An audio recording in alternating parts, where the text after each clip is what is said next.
Hey everybody, this is Jennifer McCulloch with Century 21 High Desert, and today I have my friend and builder Michael Hay with Michael Hay Construction, and we want to just talk to you a little bit about the do's and don'ts and things to think about when considering building a new house. I know that's a question that comes up to me a lot from clients is, we're trying to decide if we're gonna build or if we're better off to buy, and there's a lot that goes into it. So I wanted to sit down with Mike today. I've been working with Mike for a long time, and he just built my personal home, and so he's got a lot of expertise, and we're kind of excited to share some things with you today. So Mike, just maybe tell everybody a little bit about you, how long you've been building houses. And Building for about 20 years, I guess, in the building industry. I was gonna say, I know when I started in real estate 20 years ago, you were building then, and so you probably started even maybe a little bit before that. Yeah, 20, to be honest, it's actually 2000. That's exactly the year. You started in year 2000. 2000. Okay. So Yes, 23 years. But in the industry before that, doing finished carpentry, all that fun stuff. So you've been like in and around the world for a long time. Mm-hmm. Yeah. So one of the things that, before we kind of get into a few questions, one of the things that I love about Mike is he has got a great eye for design as well. There were a lot of times when we were working through our process that you were able to kind of look at something and have a visual of what that was going to look like, or maybe what not to do, with different angles and spaces and colors, and I don't feel like all contractors have that gift. We have a lot of great contractors out there, but I think that's a gift that you have, that you can really picture the design. Yeah, it's more of an experience, I think, over the years. Yeah, you've learned a thing or two, right? Yeah, what not to do, right? Yeah, well, that's important because when you're building a house, I mean, those are expensive changes to make, so it's nice to know up front. But well, let's kind of tell everybody, like, before they start, if they're considering building, like, what are some of the things you would say they need to consider right away up front, as far as how the process goes? Would you say starting with financing, or would that actually be a secondary option? I think financing, knowing where your budget is super important, before you even spend a dollar Right. on drafting or anything like that. So would they need the floor plan though to kind of know that, or just if they went off something kind of basic, a basic idea? I think if they're gonna finance the property, let's say they're gonna finance 100%, I think they wanna know where their cap is for their monthly payment. So then they can take that, turn it into a number. Let's say it's 500,000, and then you can say, well, we can fit this square footage on this lot.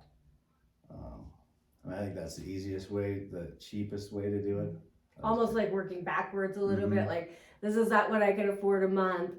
So based on that, I have this much money to put down, Mhm. and that'll allow me a budget of, 500,000-600,000, Right. depending on what your down payment is. Yep. Okay. I think that's where we've had the best luck, is that like just keeps it from drafting a plan and then going back and cutting it down because you draft it and then bid it and it's too high out of their budget. Yeah. Well, and I know, and I'm probably jumping ahead a little bit, but I assume you get this all the time, like, what's it gonna cost me per square foot? Yeah. Which is I don't feel like Super that's hard. a simple answer, right? No, it changes all the time, and it depends on the house, right? The complexity of the design of the house, whether it's it can change between $70-$80 a square foot between the same footprint of a house just by the design of it. So, And finished materials, Yeah. obviously. mhm. So you typically work at like kind of a cost plus Yeah, situation. yep, that's the easiest for, for the customer, for the homeowner. You don't see a lot of bid jobs anymore. We used to do all of our jobs, bid jobs, but, with the volatility in the markets the last couple of years, I think everybody's pretty much gone to, a cost plus fee or a cost plus percentage, Yeah. contract. But I think the thing that's nice about that is, as people are going through and choosing selections like tile, carpet, fixtures, they kind of have an amount that's an allowance in there. And if they know this isn't something they want to go over, it really gives a strong Oh, yeah. guideline to follow. And trust me, that's not always easy to follow, right? As we both know with our personal homes. But okay, so kind of going back, so obviously financing, I mean, in anything real estate, financing is always the first thing we want to do. So then they have a good idea, they know they're going to be approved. So the next step is, would you say finding a builder before a floor plan? I think that's, everybody's different, right? I mean, everybody looking to build a custom home is different personalities, different. I mean, some people know exactly what they want right out the gate. They'll come to you with a plan. I think it just depends on the person, but the plan, the lot is super important. They want the house to be where they want to be, right? Location. But sometimes, yeah, they might have a 2,000 square foot house on a quarter acre lot that just doesn't fit, they're Right. trying to cram it in there. I think that's a good point, actually. So something to consider is if you do have a lot and you don't have a floor plan, probably discussing that with a contractor is going to be important, because as I learned with our property, I mean, we had an acre property, but because what you think, oh, I can fit anything on there, that's easy. But yet with the nature of the lot lines and the style of our home, we had to fit that just so to really make it work. And so if you have a smaller lot, like a quarter acre or a third of a lot, that is going to make a difference on the size of the property and how it's structured and laid out. So you might be too close to the setbacks and to the property lines that won't work with that. So yeah, I'm glad you brought that up, because I think that's something that a lot of people don't consider. Yeah. So setbacks, just if anybody's wondering, do you recall, like, for the city of Idaho Falls, just a typical setback from the lot line is what? I think it's like 15 feet, or is it 25 feet? Front setbacks typically 25 to 30 feet, depends on, they're different in different subdivisions, and then 7.5 feet Okay. on the sides and 25 on the rear. Okay. But that's just city of Idaho Falls, Right. too. So it's gonna vary everywhere, but just to give you kind of a basis. Okay, so regardless if you have a lot or not, if you do have a lot, you want to think about the floor plan.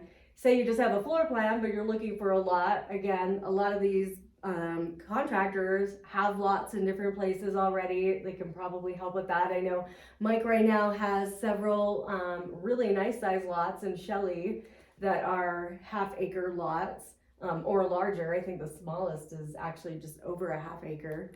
And sometimes just access to or knowledge of other lots that maybe are out there that could be for sale if you had the right buyer. So don't necessarily think you need the lot up front. Or the floor plan. I think you can work those out too.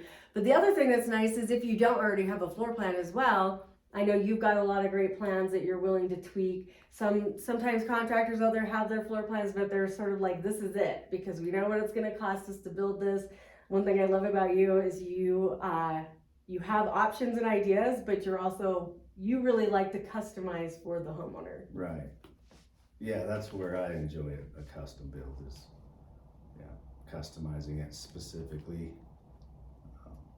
you get a plan somebody loves, even if you've already have the plan and they love it exactly the way it is, you still wanna see some needs that would fit their family, you know, better, or, yeah, that's the fun part, I guess.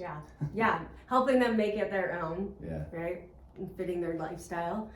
So, that's good. Well, and as you were talking about the lots. I guess another thing to consider is the cost difference between building on a city lot where you have city amenities like water and sewer compared to property where you're gonna have a private well and septic. Those costs have definitely increased quite a bit. Can you maybe talk a little bit about that?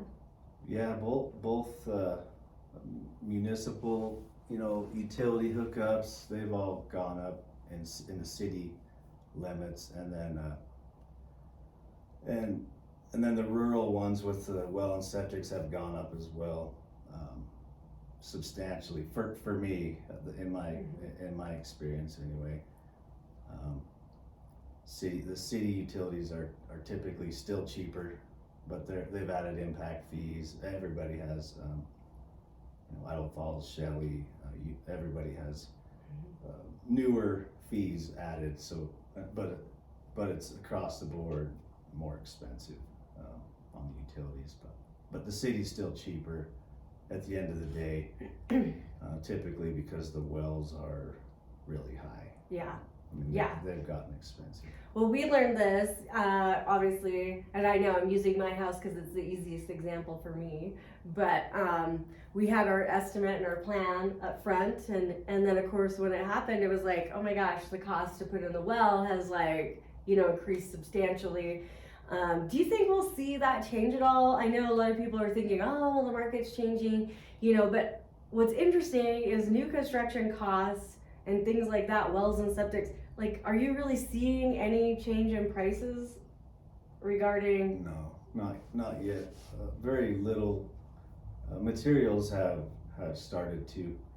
Some have dropped, but then they go back up. It's still really volatile that way, but it's not going up like it has been. Right. So I feel like everything's evened out. The labor market and the supply market both are pretty leveled off right now. Going down, I don't know what the future holds, if things will get cheaper. Well, I know when we were talking before, you're like, yeah, like lumber may have come down a little bit in cost, but like now to get all of this trim work is more expensive. Right. So it's like one sort of outweighs the other. I mean, it's a kind of a balancing act, and at the end of the day, our prices are still higher. Right. And overall, it's probably not, if you're out there thinking, well, I'm gonna wait till building costs come down and that's when I'm gonna pull the trigger, you might be waiting a long time, because it's probably not gonna happen. And especially now that labor costs have increased so much, I don't ever see that changing either. It's like saying, well, I'm working at McDonald's, I'm used to getting paid, $10 or $15 an hour, now I'm gonna get paid 10. I mean, that's probably not gonna happen in the construction world either. No, the inflation has required those labor costs to go up, and they're not going anywhere for a while. Not to mention, it's still hard to find qualified, people who are good at what they're doing. Yeah. So there's that challenge too. But let's see. So what are some things then that people could expect that maybe they don't always think about? Like, what are some of the big things that it doesn't matter which client you're working with, they maybe didn't expect something to happen that did happen? Does that make sense? Like during the process of a project? It's really, overages are usually what. Yeah.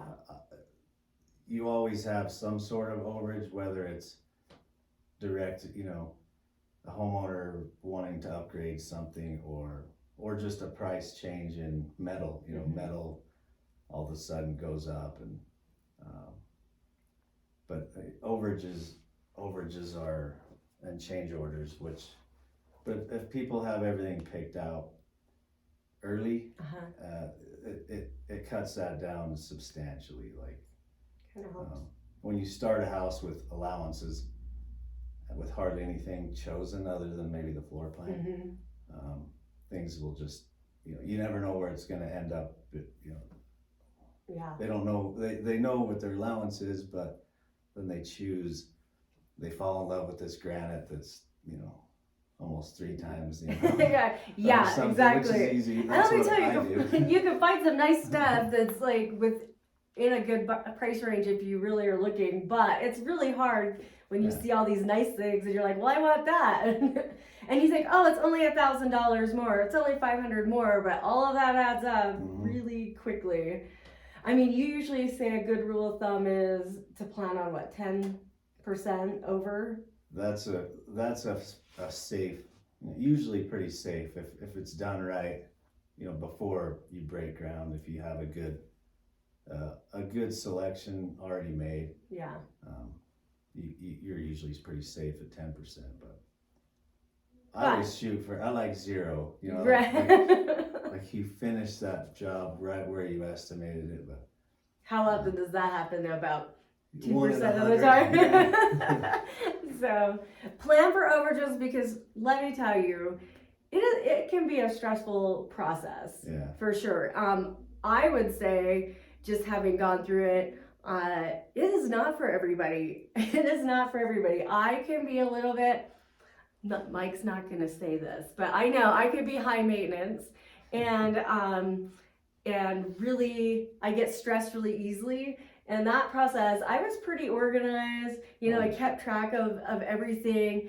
And there's still just things that come up that happen. Like, you do the best you can, but there's gonna be something that gets missed. There's gonna be a miscommunication on something that's nobody's fault. It's just there's a lot of time involved in it, and there's a lot of moving parts, a lot of things to consider. I mean, if you're working like full-time jobs and you're running your household and your family, and you've got sports and all of your extracurricular activities, even though you have a contractor working for you, it's still going to require a fair amount of time invested with just going over questions and where do you want this and what are we doing here. And so something to consider maybe is having like, well, A, do you have the time to really put into that? Is this something that's going to be way too stressful for you? It can be hard on a relationship. They do say a lot of divorces happen during construction, but no, it's not that bad. I'm exaggerating for sure. Communication's super, it's just vital, right? Yeah. I mean, just like in anything, but the communication's there. I think everybody can work through, you can work through any bump in the road really easily. That's when there's no communication, things are happening that the homeowner isn't, aware of, or they don't want, something gets changed on their end. I mean, communication is just it's the backbone of a custom, for sure. Just weekly meetings, or that depends on the person too. Yeah. How much time they have. If they're a retiree, they're super easy to get time with, but some people are hard to get time with. Yeah. So just being exceptionally organized, prepared, so you can really utilize your time, or have a third party involved in some way that can help you, whether it's a family member, a realtor, A designer. A designer, yeah. Yep. We worked with a designer, and that was fantastic. It was really helpful. And again, like I said, you have a great design eye, and were able to help us kind of see things and understand them differently than I would have otherwise, which was good, because we had a few things, with trying to design, and I just couldn't picture it. I couldn't remember in our basement, right? Yeah. Like trying to figure out your ductwork and where that's running and how that's gonna play out in the grand scheme of things. And but that's what's also enjoyable when it's over. You're glad those might stress somebody out a bit, but it also creates some new everybody has to get a little creative and then do something fun and different to get, to solve some problem, whether it's a little Right. problem or a small problem on the design side anyway. Yeah. Well, and that's a good point. Like, make sure whoever you're going to choose to work with, that it's somebody who is communicating well with you, can help you problem solve and come up with solutions, because there is always going to be something. And I think having somebody who can work through all that with you in a really patient manner. Again, I mean, I'm going to promote Mike because he is exceptionally patient and level-headed and able to kind of work through those things when given some time and opportunity, and can handle especially the little bit higher maintenance people like myself. But I wouldn't say you're high. it's okay. You won't. You can say I'm low maintenance and make me feel good, but we all know. But you're spending a lot of money, and a lot of people think, oh, this is great, I'm gonna build and I get everything I wanted. And that's a great thought in theory, except it's not really true, right? I mean, all those things cost money. Their time. There's a lot involved in that. So I think there's also a reality check that came in, at least for me, once we went through this process of like, just because I wanted outlets in like 1,000 different places, and I wanted to pre-plan for all these scenarios, like, are we gonna have a hot tub? Are we gonna do this? Like, you're trying to like figure out your whole life and how you use the space, and you do the best you can together, but it's sometimes I think we overwhelm, or at least I overwhelmed myself, and I think you can do that thinking you're gonna make it all perfect. It's never gonna be perfect. There's still gonna be things that come up or happen or can't be done because of costs or. Yeah, I mean, if this was your 10th home you've built for yourself, you would have you'll miss a lot less, right? Because you've already started, you don't like this about any house, or you love this no matter every house you've lived in.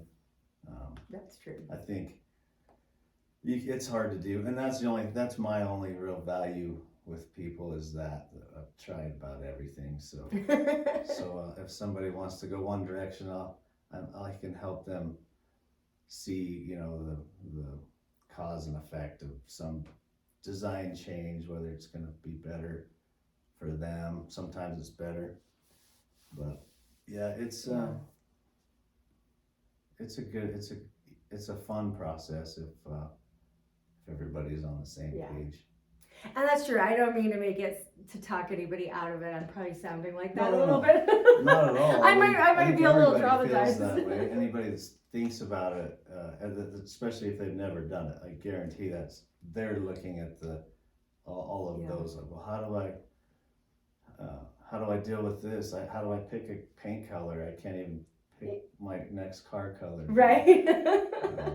But you just need some guidance sometimes, and some help with, even if it's just somebody like me, the builder, which is the cheapest way to do it. Right.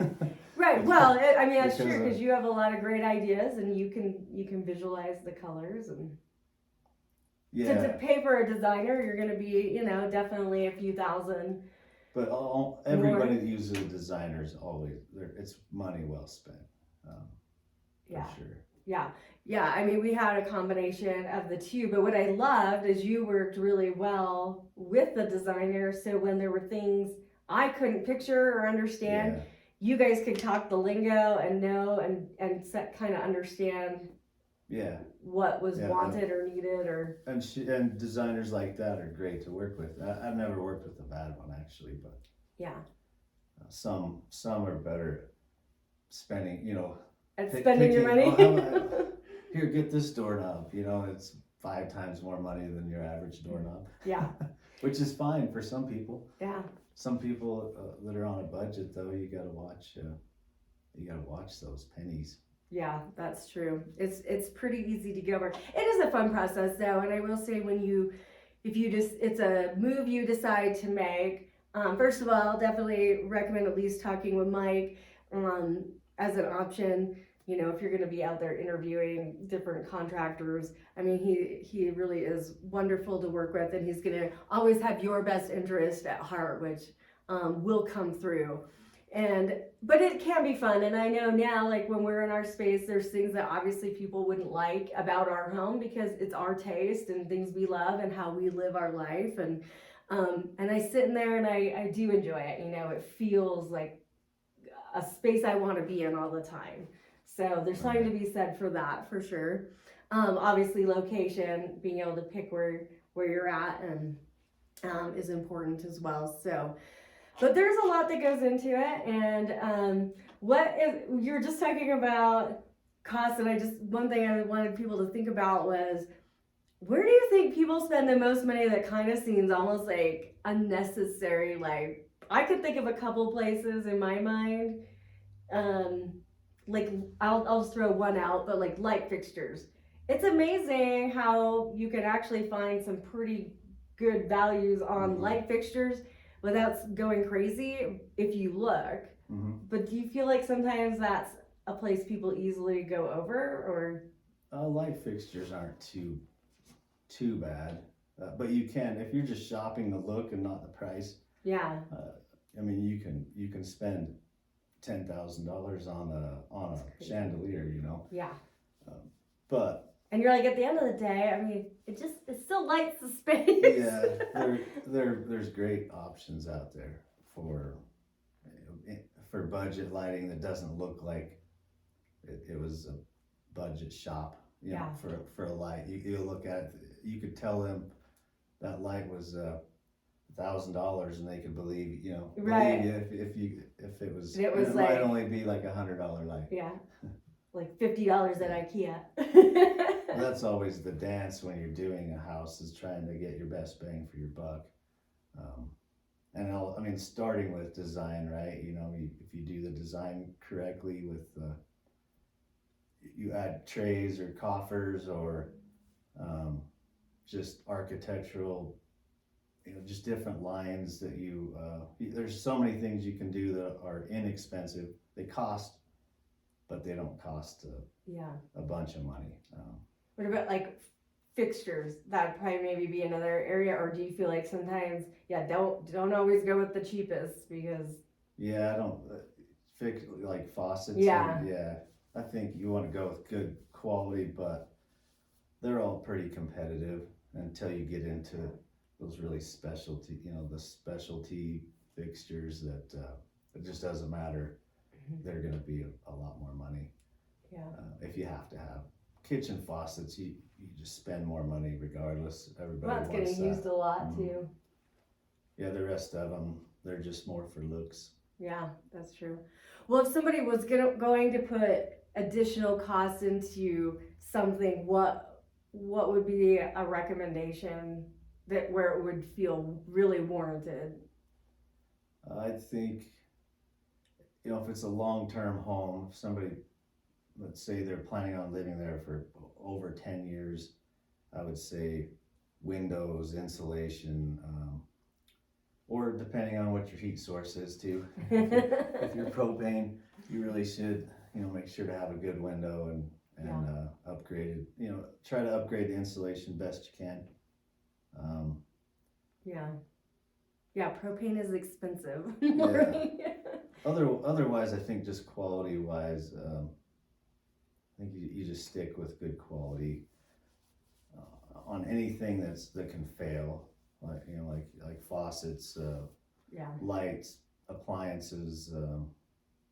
Things like that you want to buy, for a longer expectation of life. Well, I know, like for us, we decided to put the additional cost into doing like smart siding opposed to vinyl, just feeling like it was a higher quality product. It actually works as an insulator as well. You can easily change it if you want to change the color, down the road or whatever, you can paint that. So for us, that felt valuable. Whereas, light fixtures, I was like, I can change these. Like if I spend, less money on those, it's easy to change that out later and not really feel bad. But, I'm not going to tear out the tile in my shower probably Nice. anytime soon. Yeah, you want to Or my try to siding. get that one right the first time. Right. It's a big one. So, well, anything else you can think of that you want to touch on that we haven't maybe? No, I think as far, I mean, going back on the process, on the design, like we kind of started with that, where do you start, financing, budget. If in a perfect world, you could get a lot and then a house that works on that lot. Orientation is super important. People miss that a lot, where they want their shade in the evening, if they want to have tea or coffee in the mornings, where how they want that house to be positioned, Yeah. and that has to do with the lot. Sometimes you can tweak a lot too, like a corner lot. You can turn a house, Oh, true. 60-degree. You got kind of a nice. A little more room to play with how the. Yeah, and then I think it's just the more prepared you can be with choosing, doors, door styles, trim, paint colors, tile, flooring, all of those things that can easily get procrastinated until the end, and that way everything can be ordered early. Sometimes you get a better price that way too. Yeah. Before it costs, something goes up because of fuel or, but other than that, everything really, you just lean on your contractor to kind of balance and juggle everything else. The homeowner should just have to, choose those items, be involved as much or little as they want in the actual construction process, and have fun, right? Yeah. Have fun with it. Maybe a little. It was fun, so don't listen to me. But I also don't want people to feel like it's gonna be easy peasy and there's no stress involved, because it can be a little bit, but it is really fun, and especially if you've got somebody great to work with. And so again, we have a lot of incredible contractors locally, but I do highly recommend Michael Hay, and I'll post his information with this video if you've got questions and you want to reach out to him and talk to him further. Like I said, he's got right now a bunch of lots in Shelley that are fantastic lots. I mean, if you're looking for extra space, to have a half-acre plus lot is really nice and still be on city services, so you're not spending as much money on your well and septic and things like that. I can't remember, it's natural gas in that area. Yeah. So they're really centrally located in Shelley, so it's a great spot. And honestly, guys, I know if you work in Idaho Falls and you're kind of worried about that, I mean, it's from there maybe 15 minutes tops. Like, it's a pretty quick drive. So Shelley's growing. It's starting to boom out there a little bit, so it'll be interesting to see in the next few years. Yeah, it's a great place to live. Yeah. Really, this whole valley is. Absolutely. And I appreciate the referral. It's a kind of character referral there. For anybody looking to do a custom build, I recommend meeting with multiple builders. Just basically interview them. And because they're going to be interviewing the homeowner as well. True.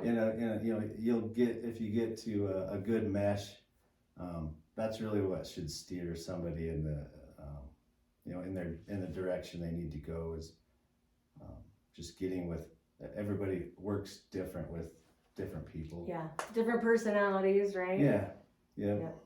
So I think it's super important for for a custom, for somebody that's doing a custom home, they really need to spend as much time as they can with different contractors to make sure they choose the right one for them.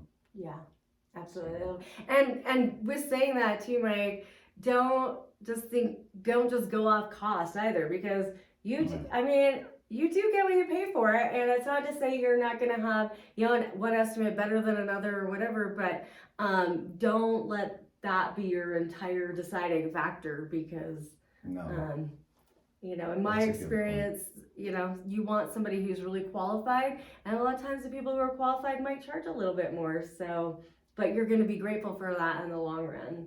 Yeah. So, Yeah. yeah, awesome. Well, thanks again, Mike, and I'll post everything here, you guys. And if you have questions or you're wondering where to turn for financing, or there's a lot of great options out there, and I'm always happy to be a resource. So anyway, have a great day and good luck with trying to decide your future building plan. Thanks again. Thank you.